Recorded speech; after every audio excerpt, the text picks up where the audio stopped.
All right, dearly beloved, we got the October 30th Magic Mind edition here. So those of you that were here Tuesday or saw the newsletter yesterday, I released article, video, podcast around when preparation meets execution, and I have been pretty amazed at how many responses I have had from this. One little post in my inbox on all the various channels, folks reaching out and how much that article and video and story inspired people to do the deep digging required to bring our great work forward and what it actually takes to do something that is memorable in other people's lives. And so I'm now on the other side of that moment in time, and it's interesting when, we put all this preparation into something and then it comes to an end and we did the thing that we set out to do, and then it just fades away into a distant memory and it feels like it was once a dream. But the thing that I'm holding on to make sure it doesn't fade away into a dream is all of the necessary follow-up threads that I have. So hopefully I'll have some new lessons on setting up CRM so you can really learn to manage your contacts and databases outside of just like an email service provider. That's something Coralie and I are working on right now because I'm now the ability for my spreadsheets and my brains to track all of my connections that I have throughout my network. It's just way too great. And so we've been researching a bunch of different um, AI CRMs that I can really just plug in all my notes, create a memory book of all of the different last touch points that I had for all of these different conversations that are moving forward. I can organize it with investors, advisors, coaching clients, leads for Magic Media, Magic Kids, strategic partnerships, etc. Because there's a lot of categories that we all have in our life and our business, as well as keeping just track of who my friends are. Because, if your friends aren't in your local neighborhood, then chances are you might be forgetting about some of them too. So we're getting all that set up. My goal is that in the next couple weeks, we'll have something worthy of showing, and then I can do a little show and tell. I think we're going to be going with a platform called Zoho, Zoho, but to be determined. So the purpose of the story is one thing to show up and do the great thing that you do, but honestly, in all of my experience as an entrepreneur, all of my money has been made in the follow-up. The follow-up, say you do an event, your signature workshop, the follow-up series is where the money is made, not at the event. For me, knocking on doors and for talking to investors, it's remembering that I am bringing something that is equally valuable to them as they are to me with the resources that they invest into Magic Kids. And you are bringing things that are equally valuable to those who are going to be paying you money for your services. And I just heard it way too many times in the last little bit of, oh, I don't want to bother them.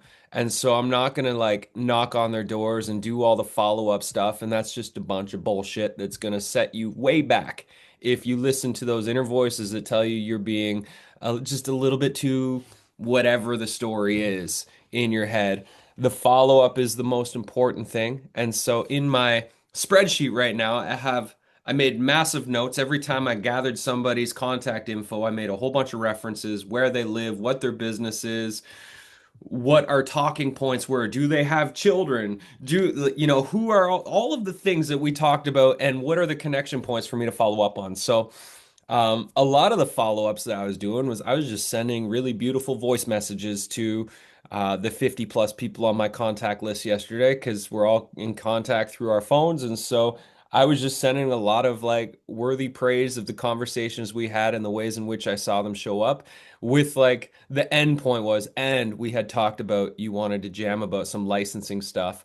And so, how about we circle up and have a conversation? Here's a counter booking link. But a lot of it was like relationship building. And this was one of the key things that these investors were talking about is like, we're not going to stroke you a check, today. You're not going to do a pitch and here's a check and away you go. It's like this, every single thing that we do is relationships. And this is one of the big soapboxes that I've stood on for so long.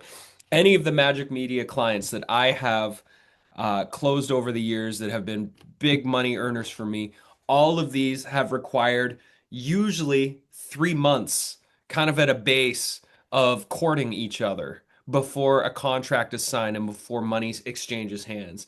And so when we're in the process of like onboarding people into our programs, whether it's coaching clients, etc., or it's bringing people into our ecosystem or raising investment capital, it's all the same thing. It's all a relationship that takes time to tend, especially when people's trust for the internet is at an all-time low.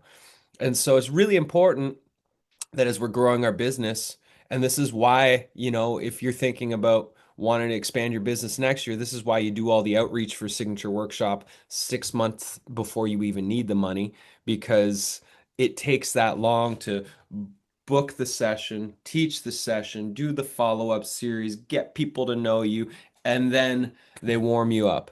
And they're warmed up to you, and then they, may potentially pull out the wallet and buy. The stats are 4 to 24 months after somebody joins your email list is when they purchase, not in the first 4 months. And so it's important for your nervous system to feel that to do business properly, where you're not just burning through new emails by trying to get to a sale quickly, is that it is a relationship that you're leaning into. It takes tending and courting and just showing up in these people's lives that might be entering into your inbox. And that's why the regular newsletters are an important thing. That's why trying to go live from time to time with your people so they can get to know you, feel your heart, and experience your magic is also really important. And so the moral of the story here today is we're going to take a few minutes to just tend some relationships, because this is one of the things that I love to do most in here, because tending relationships is something that I've learned to do really well since leaving social media, because all of my Rolodex lives inside of my phone or my email contacts, not on social media. And tending to the relationships that I've fallen out of touch with is so, so important. And I've just been going back and forth in so many conversations with folks that I've been following up to. And so now it's going to be your turn. We're going to take 10 minutes. You can either pull up your emails, you can take a moment to just reflect on like what are some conversation balls that are in your court or that you're ready to respark of people who showed interest in you, of conversations that really inspired you and meant something to you this year or last year, of people that you've just completely fallen out of touch with that are popping into your head right now. And you're just gonna send a voice message, send some love, see if there's anything, if they want to have a tea conversation, get together, hop on Zoom. But ultimately, tending to the relationships and intending to the relationships is not trying to get anything. It's trying to just like show a space of presence for these people that are in your life. And so we're going to take 10 minutes and see how many relationships you can tend to in this time without the expectation get anything back, just the expectation of tending relationships in a good way. Make sense, everybody? Because it's all about the follow up. So I'm going to set the timer for 10 minutes and then we'll circle back and have a discussion.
All right.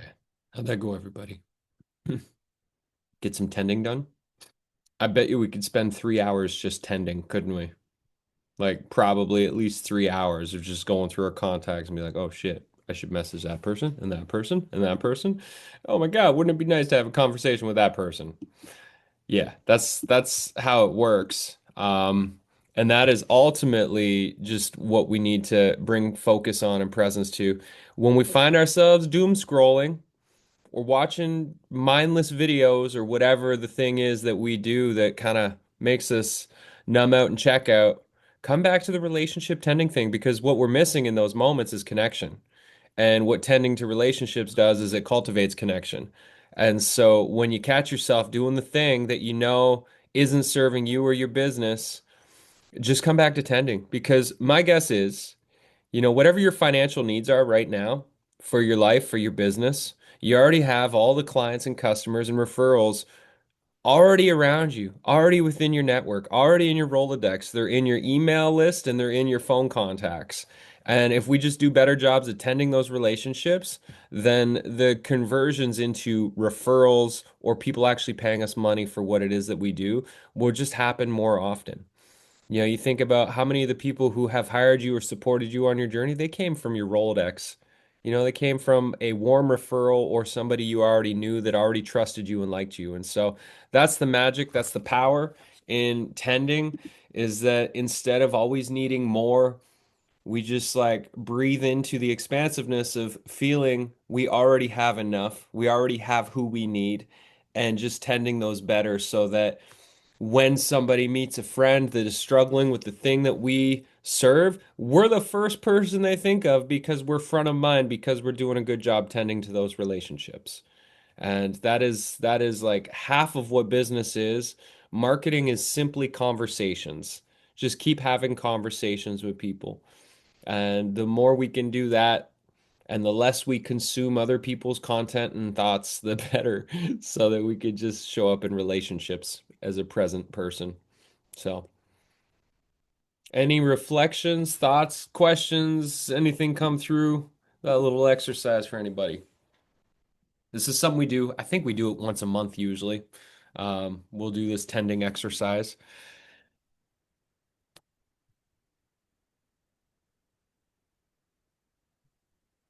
Yeah, Tasha, go for it. Um,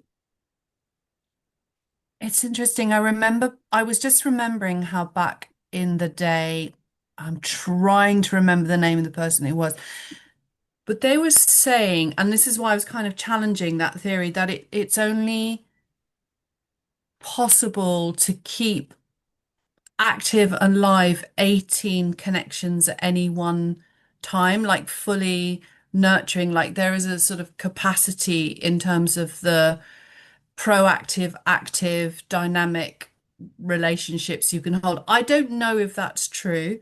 I haven't actually got as far as testing that in terms of, you know, connections with partnership or collaborations or, you know, those sorts of things. But it was just interesting. It was just coming to me that actually I'm realizing it's quite um it takes a lot of intention and energy in order to keep, an active connection list. Like you have to be proactive, you have to Yes. be intentional because it's so easy. Like I went through my list, I thought, oh my God. And there's that moment where you think, oh my God, I haven't contacted that person for ages. It's just going to look really like I have to think about this and, connect with them. And otherwise so I was just noticing those kind of internal conversations in my mind. I've got, oh gosh, I should have. And then those ones that are so far back, I'm like, damn, I should have kept that one live because right now that would be really helpful. You Do you know can't what I mean? live The in kind regret. No, no, no, like because they've done just as shitty a job at keeping the connection alive. And so when you send the message honestly of like, I'm trying to do a better job at keeping relationships alive that matter to me. And you're one of the people that I was thinking of that I would love to just rekindle a connection. How are things going in your world? yeah. Would you be up for a tea? Just admit where you dropped the ball Mm, and mm, pick the ball back up. In Chi Ball, the game is simple. Keep it up.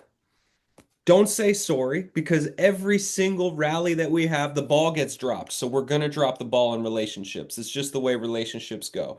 Your responsibility is to pick the ball back up and keep playing. So right now with those ones, instead of feeling guilt or shame or any of the other things that Yeah. you set those relationships aside, just pick the ball back up and reignite the connection. Mm, And if it's meant to be, it will, right? Like if it's meant to be, they will respond in gratitude and they will be touched that you thought of them. And then there will be a spark. And then you have a conversation, the conversation, what's happening in your life? What's happening in your life? And then connections can happen. It's like, oh, I know somebody here. I'm going to connect you.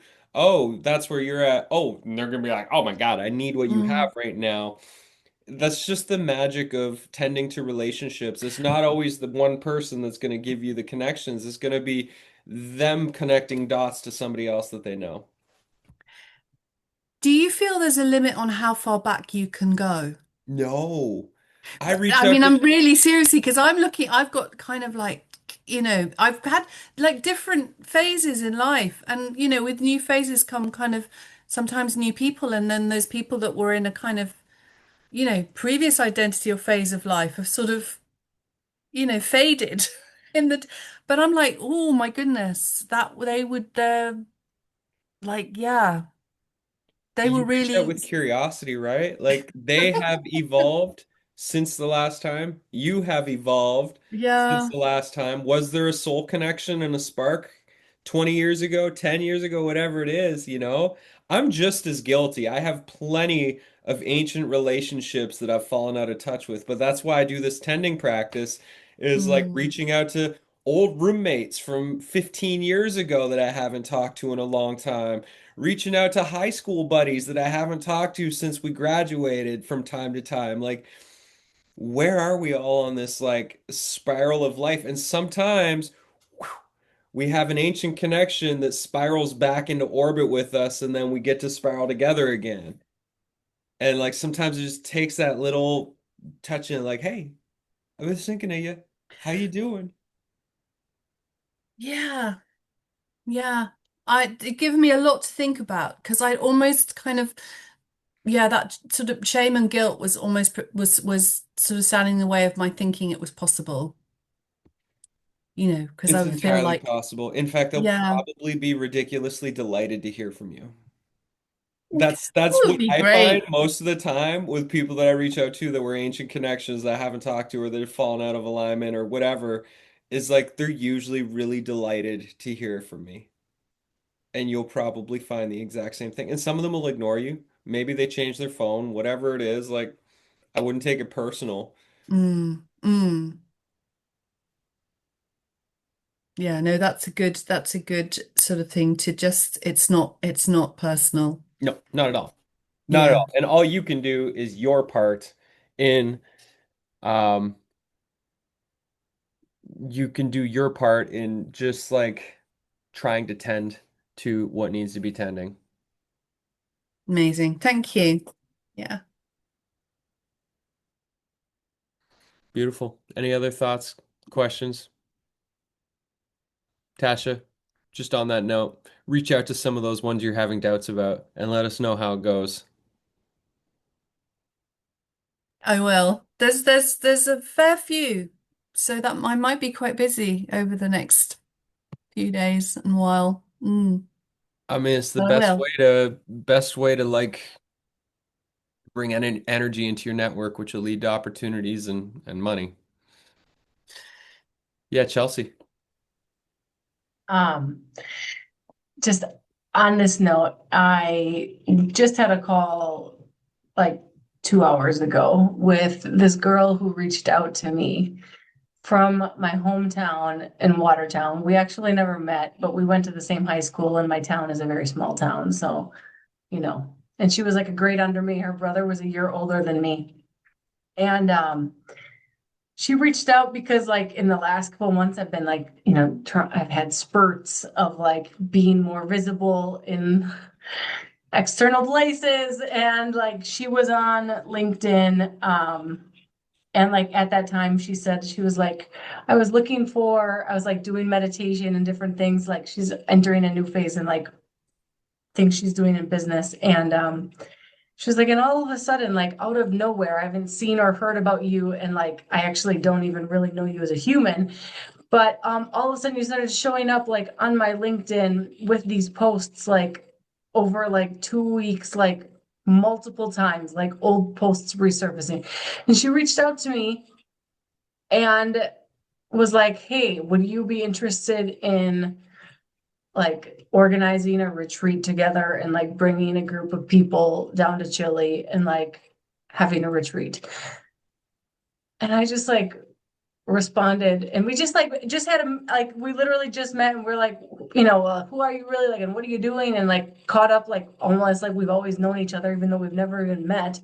And she was like, it was just so random like to connect like that and to like connect and reconnect. And it just, and like, who knows where this will go, but I feel like definitely like there's a lot of potential for us to collaborate like in our two businesses and like what we want to do and what we are doing.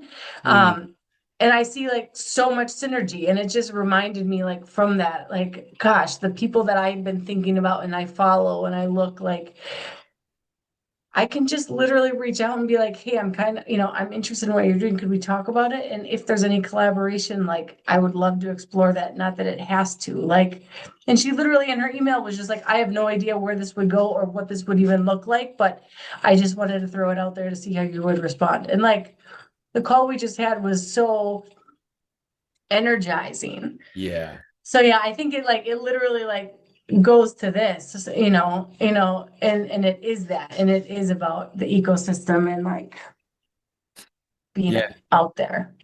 Yeah, Yeah. and we all have to find our unique way of feeling comfortable to do the outreach. So, one way to do outreach is being really specific and direct of like, hey, do you want to swap?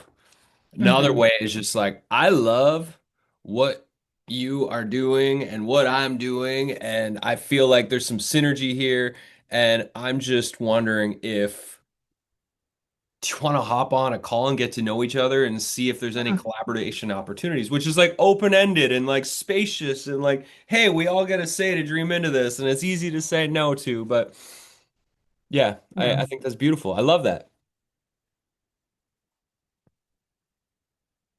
Great share. So, you gonna do the retreat, do you think? But yeah, we just had we had a great call and we're gonna like we scheduled like we're gonna meet again in a month. And like and she's gonna share with me like, her list and like things so that like I can be on that and like we can just be, it's good. The conversation will continue, but I think there's a lot of potential. And I even said to her, I was like, well, I'm typically back in Wisconsin, like I'll probably be in Wisconsin again in May. And like we could also like do something there and when I'm home in May, and then we could evolve it into something in Chile. It's like I think collaboration, I'll be surprised if collaboration doesn't happen, and what that looks Amazing. like I think will evolve and I think it will continue and I think it will grow, but I see a lot of potential. Amazing. Yeah. Amazing. That's very exciting. Um, so one of the other ways that collaborations can be magical. Um, So when I was down in Austin, met a bunch of super connectors that are just like people that know lots and lots and lots of people. And that's just one of their superpowers. I've had over the years, I've had a couple friends that is just like that is their gift. They're not super geniuses, they're not creators, they're not people that have like any particular thing that they're bringing into the world, but what they do have is a massive Rolodex of people that they're connected to, and their gift is seeing where dots connect of like, I need to link you two up because I just see that there's a thread there that needs to be met. So I just got a text message literally right now as you were talking. I saw it light up on my phone, and my one of the guys from down in Texas, we've known each other. Our paths have been weaving for 13 years, and he was the one that told me about the event to get me down there. And so we're signing a formal contract because he's living in Austin. He's one of those super connectors. And And so we're just signing a really simple agreement. So for strategic partnerships, he gets paid 10% on any introductions he makes for 24 months of those introductions to strategic partners, which could be like licensing, education partnerships, events that I get hired to go down and do, whatever. And he's living in the hub of magic, and I'm living up here in rural Salt Spring Island. So having a super connector like him in my court is just an amazing thing. And then if he brings any investors to the table, and that was the text he sent was, I've got an investor meeting lined up for you. And so he gets 5%. If somebody invests $1 million, he gets 5% of that. And then I have another person who also lives down in Austin, and she is a part of like the founder startup investment scene. And her and I were chatting last night, and I was like, let's just get a little contract going so that I can pay you when you open doors for me, so that I'm also front of mind in your network, so that you can see me as an opportunity to like leverage some of your network and let's do this thing together. And so for all of you, like if you have super connectors in your life, those are definitely relationships that you want to put at the top of the priority list to tend, of people that just know everybody, and take them out for lunch, hang out with those super connectors, invite them to your parties. Like the super connectors are the ones that are going to open the doors to the whole world for you, and they can do it literally in a phone call. One of the connections that I had while I was in Austin, um, her husband runs 700 schools in California. Her and she was the one that gut punched me, and told me to redo my thing. And so we were hanging out on the grass, and she's like, I really want to, I'm gonna link you up with my husband so you can get Magic Kids and Chi Ball into our 700 schools. And so, literally, right there and then, connection, text message to her husband. You need to have a meeting with Bradley about these two businesses. They should be in all your schools. And then, next thing I know, the meeting's booked in 2 weeks from now. Like 700 schools for our Magic Kids and Chi Ball school programs. That's could be upwards of $1 million plus contract. And so, that's the power of super connectors. One message to one person can open the world up to you. And so, everybody, let's just take 3 minutes. Who are the super connectors in your life? Who are the people that astonish you at how many people they know? And your job is to take them out for lunch in the next several weeks. And if they're not living close to you, your job is to book a call with them, see if they want to hang out, treat them good, send them a gift, whatever it takes, court those super connectors, love them up, and then so if there's interest in them helping to get you in front of people, if they show interest, like I want to make an introduction, then you say, I want to make it worth your time. Let's like create an arrangement that if you open doors, that you get compensated. Because a lot of super connectors, and I've heard this from several of the ones in my life, is it's one of the least valued superpowers, that oh, you just made the introduction, you don't deserve any money from the deal that we're now, we have to go through the process of closing the deal. And so super connectors can sometimes feel devalued, and so you want to make sure that their value is really really appreciated in the gifts that they bring. Make sense, everybody? So take 3 minutes and just think about who your super connectors are in your life, and what you can do uh, to have them for dinner, go out for lunch, book a meeting with them, and check in on them.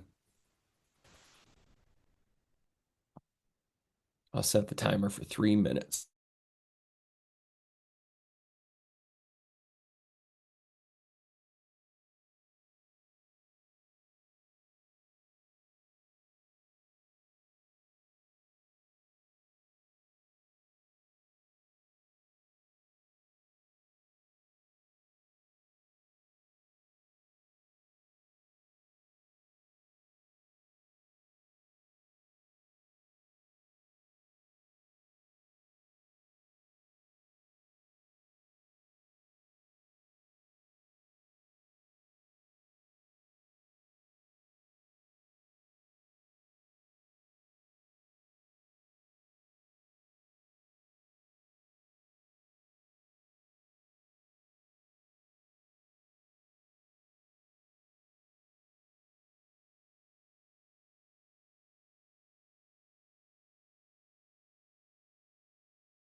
All right, take 20 more seconds to finish what you're doing, and then we'll circle back.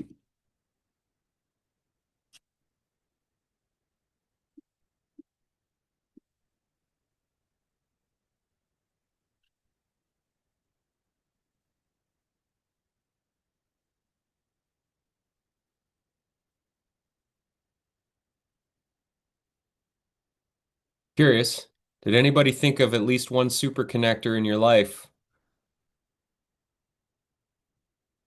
Four, Janie. Amazing. And do they live in close enough proximity to get together in person?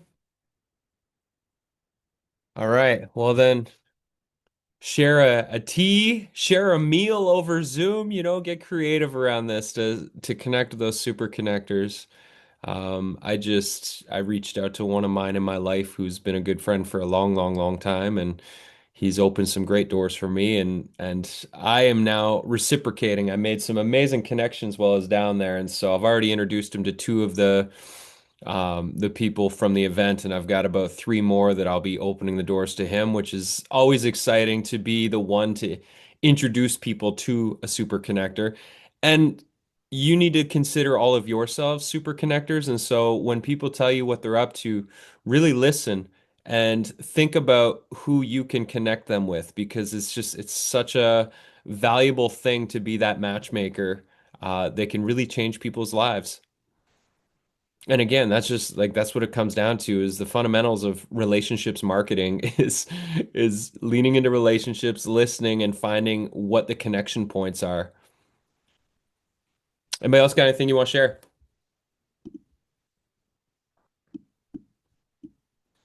before we get into hot seats?